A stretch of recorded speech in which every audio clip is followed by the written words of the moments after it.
Have you ever been playing a video game and just got struck by something in the level design? Or you're watching a show and just get so excited by some huge scene? Or find yourself in the mood to just dive headfirst into a nostalgia watch, marathoning a bunch of movies or shows from when you were a kid? It's this kind of excitement that I want Unsupervised Nerds to be representative of. These moments where the nerdy excitement goes so deep that we just need to express them. I haven't made a video since the beginning of the year, and I decided for my first one back I wanted to take it a little easier and do something more like an unscripted vlog. And I thought for my return to this form, I wanted to do kind of like an introduction to Unsupervised Nerds, what it means to me, and a basic look at like media analysis because it becomes such an important element of what Unsupervised Nerds puts out. So, what is Unsupervised Nerds? When I first came up with this name and started talking about it with some people, there were some who seemed to think that it meant an excuse to be horrible. That the unsupervised in Unsupervised Nerds was there to mean that there is no consequences to any action. That it is meant to mean a great place for trolls, for being a dick to people, for just being awful because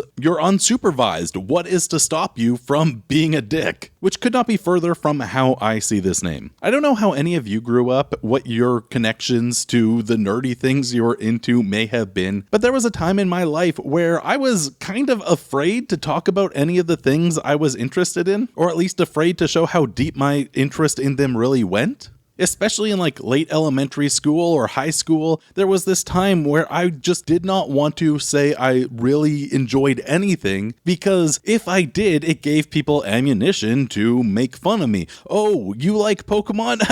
You're such a child. Oh, you still watch Disney movies? And it wasn't until probably much later in life than I think other people go through this that I realized, no, it's much better to like things and express that liking of things than to just be silent and keep everything inside because it's so much more fun to enjoy it with other people. The concept of being unsupervised isn't this idea of being without consequence. It's this idea of being without that judgment, of being a more positive atmosphere where that passion should come through because there's not the worry that people are going to come in and be like, I can't believe you like that. That's stupid. And while this is the internet and we can't control who's going to comment on or otherwise engage in some kind of content, it can be controlled what the actual content is to try to create that nicer space to actually just enjoy the things we enjoy. And that's the kind of space I most want this to be. A place to show love to all the things we get nerdiest about. But showing this love could be expressed in so many means, and that brings us to the other side of this whole topic I want to get into, and that's the concept of media analysis, because looking through the content on Unsupervised Nerds, be it on the website or on this YouTube channel, it's probably going to jump out right away that a lot of what is being put on here is different forms of media analysis looking at various kinds of things. And this is for a couple reasons. So why media analysis? I'm going to get deeper into each of these, but it essentially comes down to three main points. One, because I just want to put more positivity into the space of media analysis. Two, to help combat the idea that you could only think critically about specific kinds of things. And three, to help demonstrate the different kinds of analysis that can be done.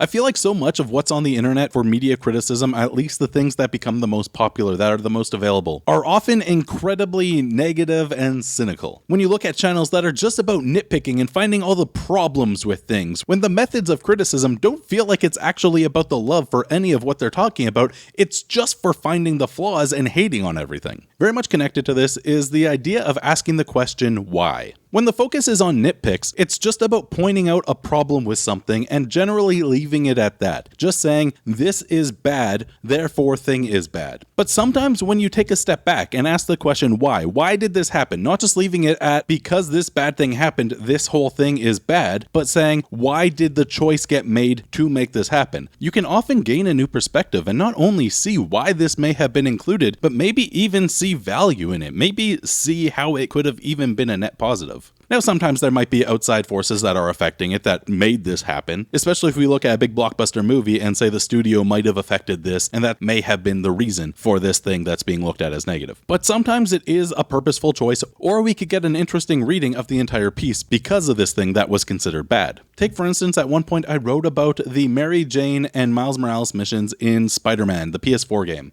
I looked at how so often they were looked at as just bloat for the game, missions for mission's sake, how some people were going so far as saying they ruined the game. And with the idea in mind that I agree that they are less fun than other parts where you are just Spider-Man in this Spider-Man game, it started to have me asking the question as to why. Why do these exist? Instead of just passing them off as bloat or choices that just ruin the game without any explanation at all, looking deeper into what they actually do for the feel, the themes, everything being presented to us within the game, it actually gave me a deeper appreciation for them. While I still wouldn't say that they're the most fun part of the game, they are a valuable piece of the whole. And the other reason I'm so interested in doing this kind of media analysis is to show that it can be done on all kinds of properties. So often I hear about things being looked at as just, no, you're not supposed to ever think about this. If you think about this at all, there's no way you could like it. This isn't made for you to think about. And that's just kind of a boring way to look at things, at least for me personally. Everyone could enjoy things in whatever way they feel like, but how much can you truly say you like something if you are adding the little asterisks that you like it as long as you don't think about it? While I see this kind of comment all over the place, this especially hit me when somebody commented it on one of my fairy tale TikToks, literally saying in the comment that they love the show, but you can't think about it. I feel like there are such large swaths of media that we're told we're just not supposed to think about. Be they blockbuster movies, be they things aimed at children, or be they video games or comics as a whole, because I feel like these are still art forms that some people don't take as seriously. Hell, the whole concept of the Small Things podcast is to look at the themes present within two sitcoms.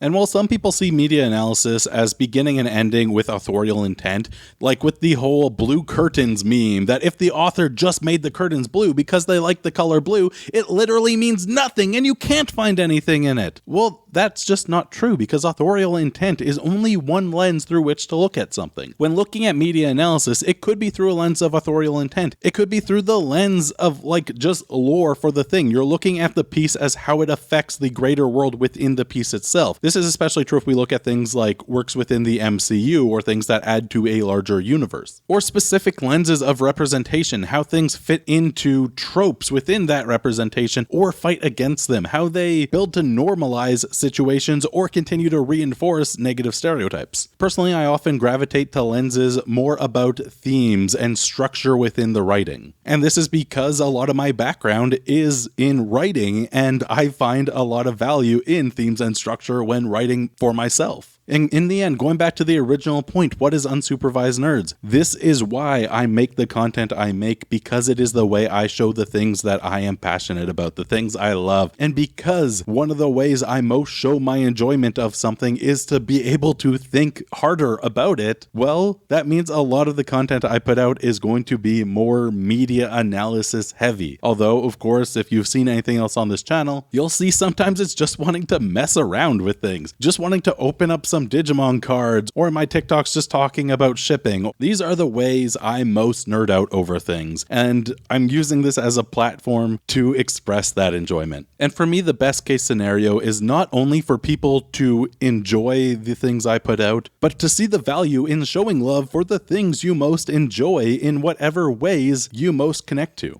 I hope you guys enjoyed this more unscripted vlog style video. I wanted to try something a little different than what I had done before, both in the editing and in what I was doing here.